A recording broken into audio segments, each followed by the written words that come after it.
here we are now. And I'm sorry if the story is so long, but that's what led to what we're here and why I asked Reilly to help me, because for me, it was like, I will not repeat the cycle because it's not a life and it's not healthy. Hello and welcome to the Eat More Carbs podcast. My name is Jenna Fisher and I'm here with my co-host Reilly Beatty. Today we have a very special guest. A former varsity rugby player, Irene, is here to answer some questions. Irene, can you take a minute and just introduce yourself to our listeners? Yes, hi everyone. First of all, thank you guys for having me on your podcast. I want to apologize in advance. My English is not that great, but I'll do my best. So if you don't understand anything, please DM me. My name is Irene. I'm a former varsity rugby player. Right now I'm navigating adulthood. I might play rugby again in January. We're still figuring that out. Other than that, I graduated from a business school last year in Canada, and now I'm working in a law firm, actually. I do marketing on the side too, and yeah, that's basically it. Thank you so much for being on the podcast, Irene. We're so excited to get to chat with you today. I'm also selfishly so excited to see you again because we used to work together, but I haven't seen you in a little bit. So I'm so excited to be able to chat with you and see you again. Before we jump into some of the questions that we have for you, we do a high and low segment where we just share a little bit about what's going on with our week personally, the best parts of our week, and maybe the parts of our week we wish had gone a little bit differently. Reilly, do you want to kick us off? Yeah, we'll start this week off with a high. We are in December right now. It is the holiday season.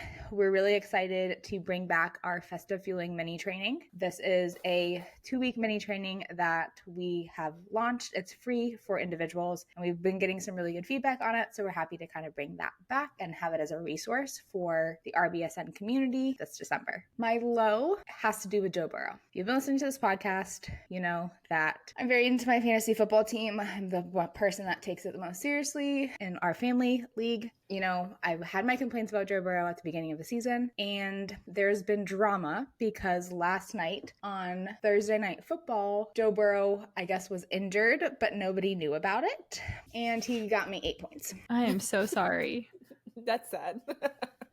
I'm very upset because now I'm going to have lost 5 weeks in a row. And you need a new quarterback now, potentially, if he's like going to be out for a bit of time. I have Jordan Love as my backup. I think I've asked you that before. Yeah. I'm sorry about fantasy, but extremely excited about festive fueling. So the good and the bad of each week. Irene, do you have a high and low? Oh yeah, sure. First of all, I wanted to say, yeah, I received the emails for the festive fueling program, and actually that's super cool. Like, I find that it's a great idea because, yeah, holiday season is mainly difficult for, a lot of people, but especially for athletes, I find, because most of the time we go back home, we see our family, and then nobody's aligned with us. Let's be honest. They're not aligned. So it's a struggle. So yeah, thank you so much for that, because it's a community, so we can help each other out, and we can also benefit from you guys, like your experience, and act like proper information and not just look at some stuff online without knowing if it's backed by science or not. But anyways, I just find it really cool. On another note, my high were Friday. I'm sorry, it's a win. So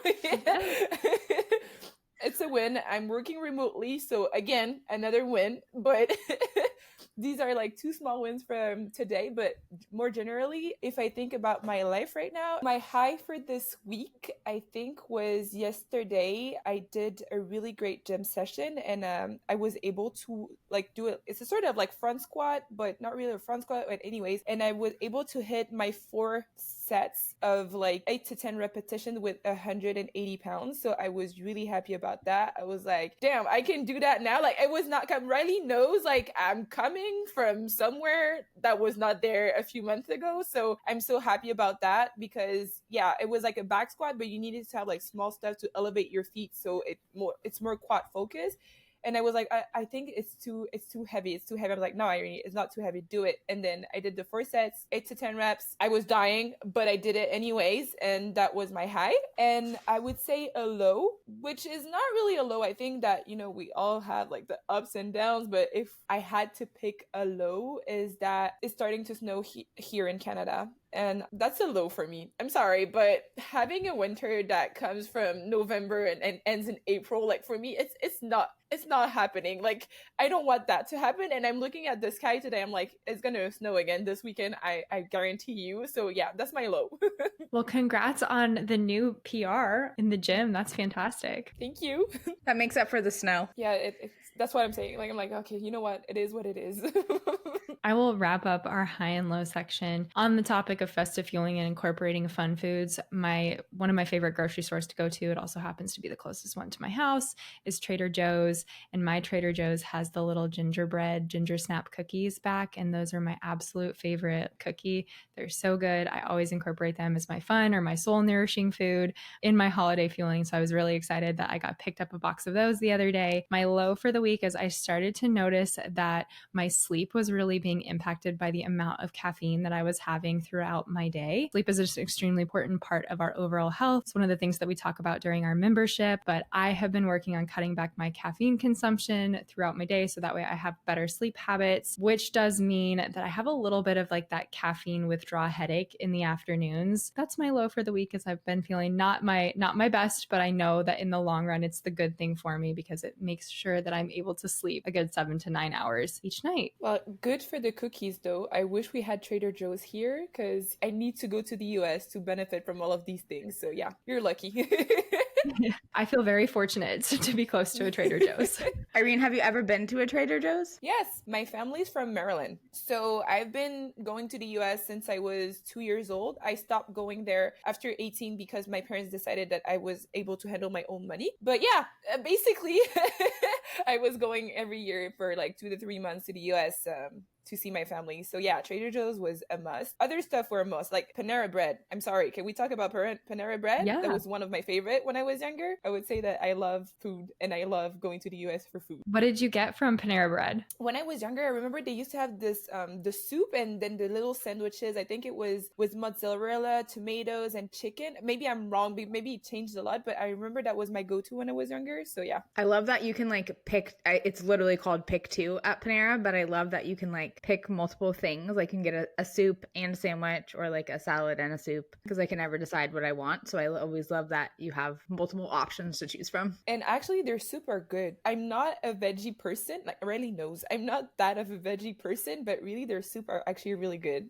Yeah, they have some great options. We will move into some of our questions that we have for Irene. So first question is, can you talk about your nutrition journey and how working with Reilly changed your approach to fueling? Well, for that part, I wanted to go a bit back in my history so that people can understand where I'm coming from. So actually, when I was younger, I started to train when I was about like 2 to 3 years old. So that's why my nutrition journey started very early because, well, my training journey started really early. So I started doing multiple sport when I was younger, but my main passion was judo. So I was in love with judo. At that time, I remember it was not really popular for girls. So I was one of the only girls doing judo in my club. I think we were 3 girls. It was my passion, not many girls. I was always around boys. So I started to get very competitive from a young age. I'm not saying that girls are less competitive than boys. It's just I've always been competitive, but there I could find that competition, like going hard against people, and they were not treating me as a girl. They were like, no, you're one of the boys, because we were so young that we didn't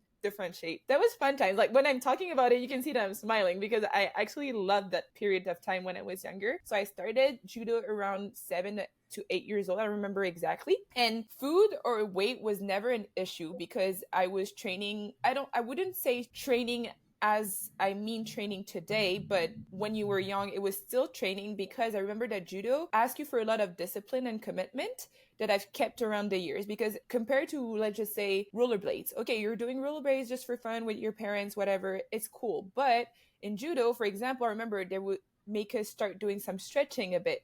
We would start doing some push-ups. Like we had this little segment during practice where we had to do a bit of like exercises, different body movements and everything. So it kind of gave me the base of like, okay, you need to train, you need to take care of your body to perform. This is how I would start to view stuff. Because when you ask the teacher, why are we doing games all practice or just like, little tournaments? It was like, no, because you need to prepare for tournaments. So yeah, you can have the little fun part at the end of the training, but before you need to like practice the exercise, do some repetitions, etc. So yeah, that was all fun times. I was winning a lot of medals at the time. It was like small competition, but still looking back, I'm super proud of that. I was one of the only girls on the team, so I was happy to like bring the medal to the team with all the guys and everything, because it was just like, see, we're equal. Like I'm participating as much as a guy. I'm as important as a guy, because you needed a girl to be able to compete, right? So yeah, that was my childhood. And then it started to get complicated around 12 to 13 years old. So what happened was, as I told you, I used to go to the US every year for like 2 to 3 months and stay with my family. The thing is that one year I went to the US, but I decided to stay with one of my friends that I had there, with their parents and everything. And the mentality around food and around exercise was different, and I think is still different between European mentality and Northern American mentality. So for example, we would have access to the kitchen and the food and whatever we wanted to eat. Like in my family, yeah, I can decide what I want to eat, but most of the time, like, you know, your parents are like, okay, for tonight for dinner we're having this and this is your option. But there it was more like, okay, we're going to Walmart, Trader Joe's, Costco. They're just like, okay, pick whatever you want for the week. So of course, when you're 12 to 13 years old, I mean, chicken nuggets were a go-to for me. Like the Mickey Mouse chicken nuggets. Oh my God, that was amazing, right? So yeah, next thing you know, I'm eating all of this food I'm not usually eating, because again, even in the food, the components and the traditional food, when you compare the two countries or the two regions, they're different. My body was not used to it. I get to have snacks until midnight and watching a show. My parents are not there. Amazing, amazing time. And my only physical activity at this point was playing with the Wii, with the balance board. So this was the first trigger, was the balance board. Because one day we were playing Wii Fit, and you needed to get on the balance board to create your me character, right? So I remember this. Yeah. Okay. I so 100% I remember this. So you remember how they would look and how they would run together and the music themes behind and everything. So yeah, I remember that day I get on the balance board as I would always do, but this time my me immediately gains weight. Like I didn't associate it with weight, but it was something was wrong with my me, and the sound was like do do do do, which means something's wrong. Because in the game, when you're doing something great, there's a sound that is attached to it, and when something wrong happens, there's this sound that just happened to me, like on live television, telling me like something's wrong with your meat. At first I don't understand, and I remember I look at the weight and there's a difference between kilograms and pounds, and I didn't know that. So at first I was like, am I weighing that much kilograms? It was all over the 100, I remember, and it was like, oh my God, I'm in so much trouble. That was the first thing that I thought, because I didn't know why, but like I was like, no, I'm in so much trouble. I'm not supposed to, because of that small silly sound. Like just that, the comments that I had when I got back home from closer family and everything, because I don't think that's what triggered me the most. Because actually my mom was pretty not okay with it, but she didn't say much. She was just like, well, it's life, it happens, move on. Say, she wouldn't make a big deal out of it. It was the other people. And then when I got back home, my coach, doctor, and mom had when I think about it, a really great approach. They were like, we're not going to make her lose weight. We're going to wait. We're going to let her like stay at the same weight for like 2 to 3 years, because she's still growing, and she'll get back with the curve. Like we used to have a sort of like the chart. They're like, it's going to be fine. Come live it like this. Just make sure that she doesn't continue to gain weight, but she doesn't have to lose weight. So that was that. And for me, I still didn't get it. I still didn't get what was the problem. I was just like, well, I feel okay. And what triggered me was not the comments, was not the fact that I was supposed to stabilize, is that I had another competition a few months after. But remember, we're not a lot of girls. So if you gain weight, you move up a category very quickly, and the categories were bigger. The weight difference could be a little bigger. So now I'm competing against people that are 5 years older than me, and I lose for the first time. Trigger. Huge trigger. And I think this is where everything started, is because I've lost. So I kind of associate the loss with my weight, because I was like, yeah, it's because you went up a weight category.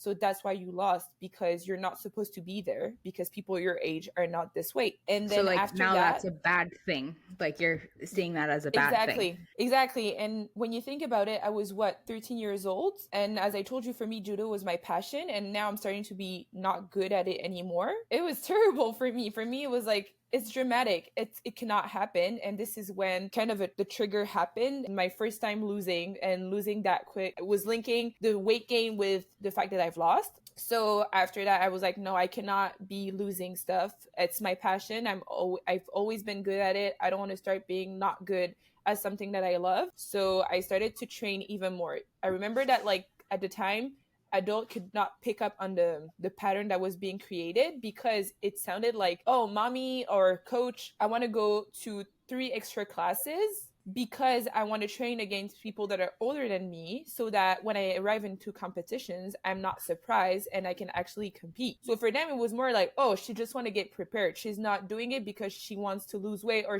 it was not linked to the weight or anything, because it was not even linked to food, right? I was still eating normally, quote unquote, what my parents were giving me. So it was fine for them. But with all of that training, what happened was I started also to look a bit online at, like, when I look back now, really bad advice, because there was all this diet culture going on. I remember the cereal boxes Special K, that was the worst, because they had this website calculating calories for you. And I have flashbacks now. I remember me going on that website from a TV commercial that I saw, and then I learned about calories.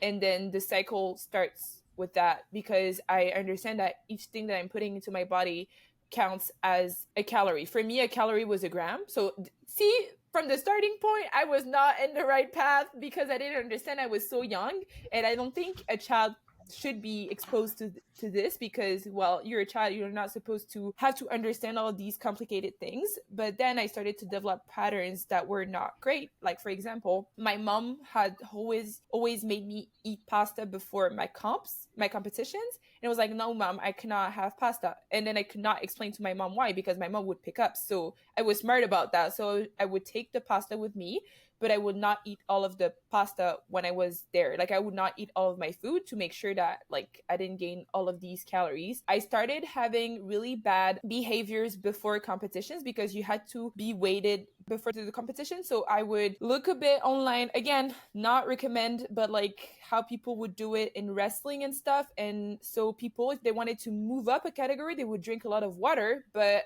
on the other hand, if you don't want to be as heavy, you don't drink any water. So I started to do these things.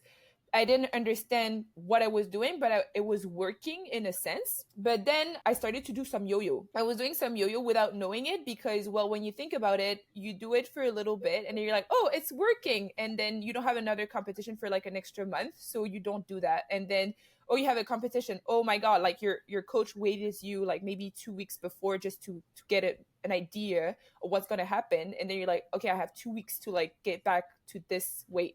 We didn't have a scale at home, if I remember properly, but we had one in the dojo. So I would weigh myself coming into practice without everybody knowing it. Like, nobody never noticed. It was just like a quick, oh, I get in, I go out, that's it. And you were hiding the behavior. Exactly, because I don't know, in a sense, I knew something was off, but I didn't know how to explain it. I just knew that I didn't want people to know. I was losing more and more competitions because, well, with the yo-yo, I think that I was just not healthy overall. I was just really tired and everything. When I said I was losing more, it was not like all of the comps, but still the percentage was bigger than greater than I was younger. And for me, that was not normal. When I think about it, it's just part of the journey. Like, you have good comps and you have bad comps. This happened, and then I started to notice my body was bigger than some people around me. And I would not factor the fact that I was an athlete at the time, because I was training basically 7 to 8 hours per week. When you're 13, I'm sorry, but you're an athlete at this point for me. But at this point, I didn't understand that. I was just like, why am I bigger than other people? Yeah, but you're so stronger than other people, but it's okay. Well, I don't look like other people. I start to feel really bad about myself. And then I go back to the US for the summer vacation, and like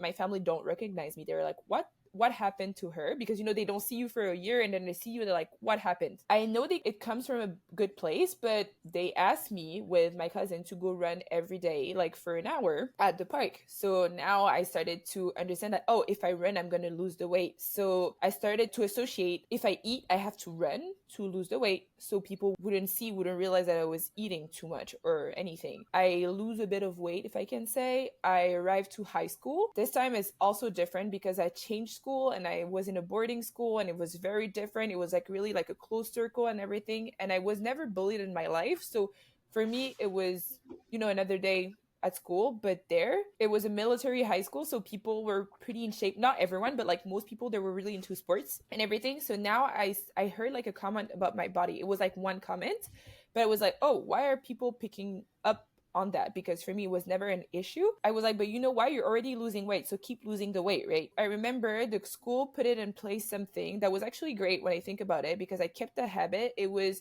to go walk for 30 minutes. It was open to everyone every day. We would go and have like a 30-minute walk, like just outside and see stuff, just to get some movement. And when I think about it, actually, I am happy because now I still do it.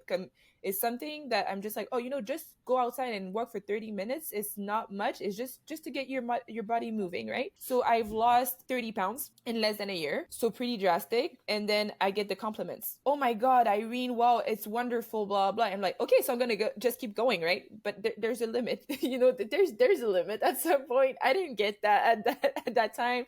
So I remember coming the next year, like during the summer, I was doing Insanity by Sean. I don't remember his name, but like I was doing Shawnee Insanity, T, right? Yeah, exactly. Yeah, in the basement. I remember doing it. My family was like, "What is happening to this girl?" But anyways, okay, we're not gonna say anything. I get back. I get the fit girl labeled when I go back to school, because I was the only girl going to the gym. Like I was 16 years old. I was going to the gym at like 3 to 4 times a week. I was running trails on weekends. I was playing rugby, judo, I was riding horses, and I was playing handball. Like you can see that all of that was just, I was compensating. I just didn't want people to know that I was eating, right? So then I started to cut down on the food. I was a fan of bodybuilders, so I started to get the idea of macros, calories, and everything. I decided that it was a good idea to drop my calories to 800 calories per day. I remember the exact amount because it was what I wanted. It was that number. So I do that for a while. I get injured on my knee. It was bad. I was an ACL, classic. But then I didn't gain that much weight when I think about it, but I still gained some weight because I couldn't run. I couldn't do anything. I remember I was like, no, they can't do that to me. Being someone, we don't know who. So then the narrative goes on. This happens to me once they gave me the go to be able to run and do whatever I want again. See me in the gym every day. Like you could still see me in the gym with my ACL, just doing upper body, but like it was like lower body, runs. Again, same insanity, because it wasn't insanity when I think about it. And I started eating only apples at some point. Long story short, I fainted once. Then like the adults there, they were like, okay, what is happening? They asked some of my friends. Well, they said it. They're like, oh, Irene is not eating anymore. So then what they did is that they're like, okay, well, we know that if we give her whatever, like a talk or something, it would not work. So what they did is like they forbid me to train for like 2 weeks. I remember it was hard. Again, I was crying. I was devastated. And I go through these 2 weeks and I'm like, okay, fine, you can train. And I start the same cycle again. Just this time I was smarter. I was like, now just eat before you go run on a Sunday, to avoid all the drama. So yeah, that's happened. Finish high school, still alive.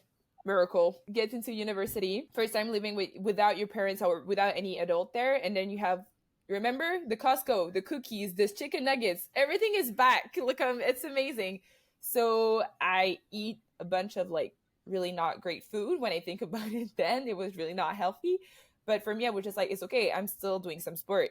But what happened is I lost interest in sport at some point. I was like, I don't think I want to do any team sports no more. Or I didn't do the tryouts for the varsity team. So I gained a bunch of weight, basically, because from eating all of that, not doing any exercise. Then I did my tryouts for the varsity team, got in. So now I perform, but I don't perform as good as I used to and as I want to compared to other athletes. So what do? You know the cycle. I start to train more. I start to watch what I'm eating, but still I'm really training a lot, but I'm not losing weight. I'm just getting stronger and stronger because I'm just training and eating a lot of, I'm bulking. Literally, I'm bulking at this point. COVID hits. You can't really go to the gym, but you can do home workouts. Terrible idea for Irene because I got obsessed with this home workout, going for runs, going for walks. It was insane. It was great, but it was insane when I look back and I started like not counting my calories, but just cutting what I was eating, just to control a bit more what I was eating. It was still healthy in a way because I was not like, oh, I cannot have that or have that. It was just like, you can have it, but you need to sit down and eat and be conscious and all of this.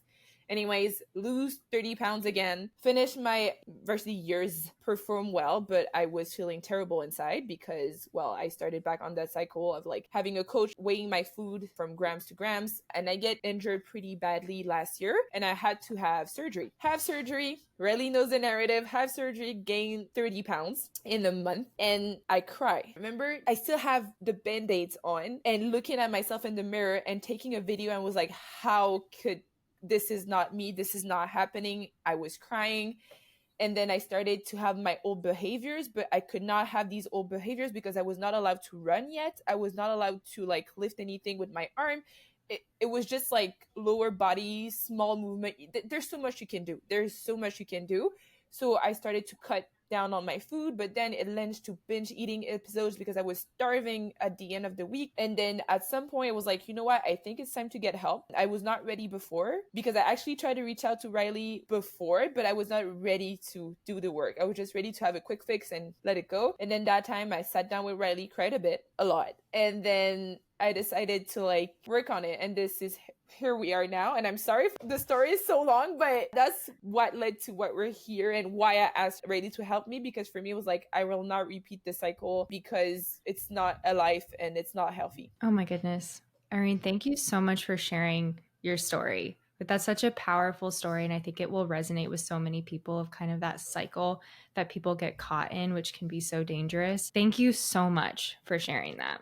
You're welcome. I hope that will inspire some people to not do it. But yeah.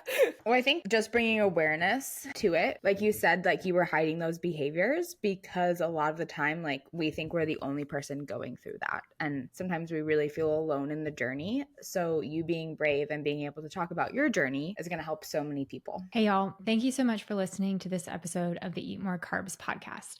This is part 1 of our interview with Irene. Part 2 will be released next week. If you find yourself struggling with some of the things that Irene has shared in this podcast, please reach out for help. Feel free to reach out to Reilly and I. As always, you can apply to work with Reilly and I if you are hoping to work with a nutrition professional through the link in the bio of this podcast. You can also apply on our individual Instagram pages through the links in our bio. As always, make sure you rate, subscribe, and review. And if you have any questions for Reilly and I, please make sure you leave them in the comments, or you can find us on Instagram at the Eat More Carbs podcast. You can find me on Instagram at jenna.fisher.nutrition, and you can find Reilly at reilly.beatty.nutrition. We hope you're enjoying this episode of the Eat More Carbs podcast. And as always, remember to eat more carbs.